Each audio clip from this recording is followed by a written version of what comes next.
It's well recognised that the rising cost of living has caused financial strain on many households over recent times. Research from Wealth at Work has shown that 39% of employees thought that they would never be able to afford to retire, and 81% were concerned that they would have to work longer before retiring. These concerns are also recognised by employers. Wealth at Work's research with REBA found that 71% of employers recognise insufficient retirement savings as a risk. Today, Rhys Keeling from Wealth at Work will share insights on the challenges members are facing, why they may not be as engaged with their pension savings as they should be, and how to best boost engagement to help members improve their financial future. Hi, I'm Rhys Keeling from Wealth at Work. I'm a new business development executive here. And today I'm going to be talking about improving people's financial future by boosting pensions engagement. So as savers approach retirement, understanding their pensions, including how they're invested and their options to create an income, are going to be key to making good decisions for their financial future. We know the decisions that people, employees face are complex, and there can be very little, often zero financial support available to members when it comes to making the most of their options. So today I'm going to share some of our latest research here at Wealth at Work and insights on the challenges that members are facing, especially when they're not engaged with their pension savings, potentially as they should be, and why offering support well before they're due to retire will help to improve their financial future.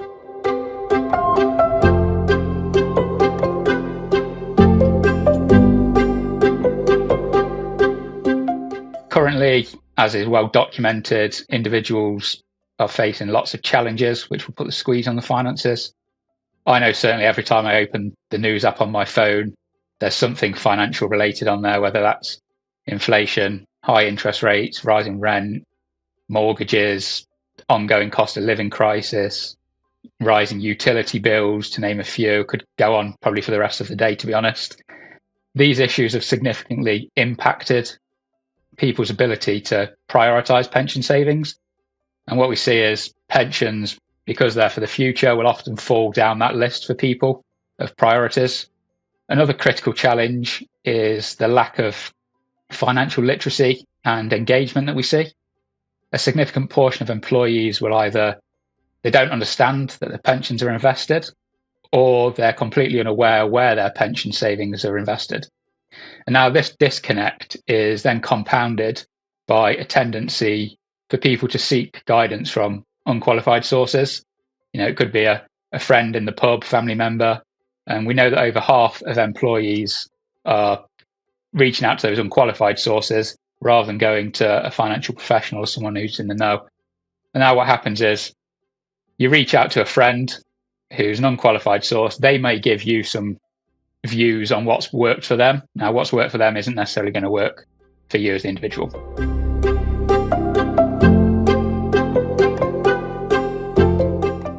Well, firstly, people have to understand the basics of how a pension works. We in the pensions industry, I think, take for granted that we know what pensions are. We know what all these acronyms mean, but your regular person out on the street doesn't understand how pensions work, don't know what acronyms are, don't know what things such as a money purchase annual allowance is, because why do they need to know that? And people especially need to look at how contributions accumulate over time, and then the fantastic superpower that we all know, which is compound growth, and how amazing that can be for someone. And on that thing, we know that even small increases in pension contributions can have a huge impact. For instance, from some of our research, we found that raising your contributions by just 1% annually when you're in your 20s could boost your retirement savings by up to 25% over a lifetime. Now, that's taken a very small, manageable increase today to give a substantial boost later on in life. Now, putting it into that terms for people might help them realize that just making a small change today, the pot can actually grow. And we really think that people should be more aware of their investment options, including how their pensions align with their own personal values, whether that's ESG is quite popular at the moment, environmental social governance factors. This alignment can be a powerful motivator for increased engagement.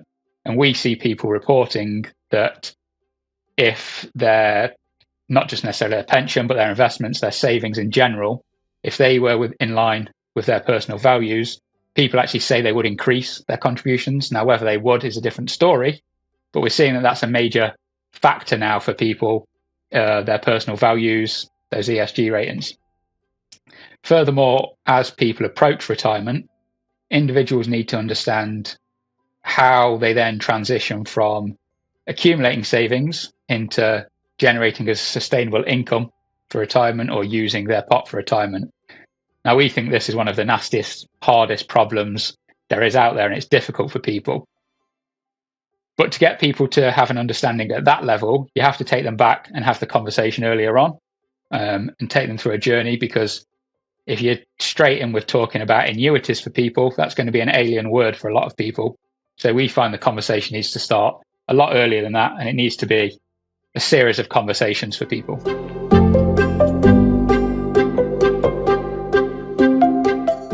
Now, to support employees, we think employers and pension trustees should adopt a multifaceted approach. There's lots to consider here. Everyone's different, everyone's unique. So it's not going to be a one solution fits everyone. We think you need to consider lots of different aspects and put them all together and use them as a combination. So firstly, we think financial education is key. People talking to people, and not just when people are getting to retirement, but throughout various career stages, tailored to meet the evolving needs of employees. So someone earlier on in their career is going to have very different interests, needs, wants to someone at the end of their career. So for someone at the start of their career, it could be a session around understanding contribution levels, compounding, even things which we take for granted, such as understanding the payslip. Getting them to understand finances and how that works at that stage of their career is going to be key for them. Whereas someone who's towards the end of their career might potentially be more interested in looking at how they turn their pot of cash into retirement income. So it's about a series of conversations over a working life.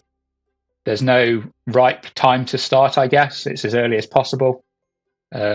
Additionally, offering personalized guidance is essential. So access to one-to-one guidance services can help employees better understand their specific pension options and then to make informed decisions from there. Then the next step down we see as being access to regulated financial advice, especially for those that are nearing retirement and potentially got more complex financial situations. This can help to further enhance their readiness.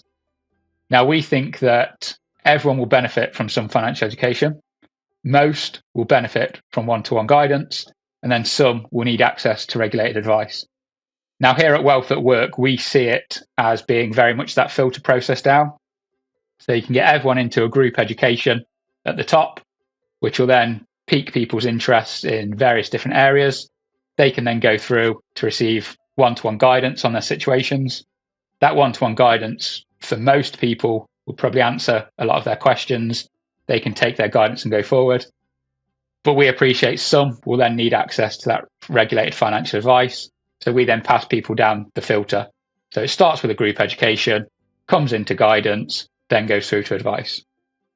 And then finally, we think for employers, collaborating with financial wellbeing providers, such as us here at Wealth at Work, being independent experts, being FCA regulated, we can deliver the live education sessions, the one-to-one guidance, and then that regulated financial advice. So it gives you as the employer that peace of mind that your employees are getting, I guess, consistent service all the way through, but are being touched at all those different stages and can jump in or off at whatever stage gives them the answers they need. So if someone needs group education and that's sufficient for them, that's great. But if people do need that further one-to-one guidance, again, there's an outlet for that. And then again, for those which do need that regulated financial advice, they can pass down nicely into the process.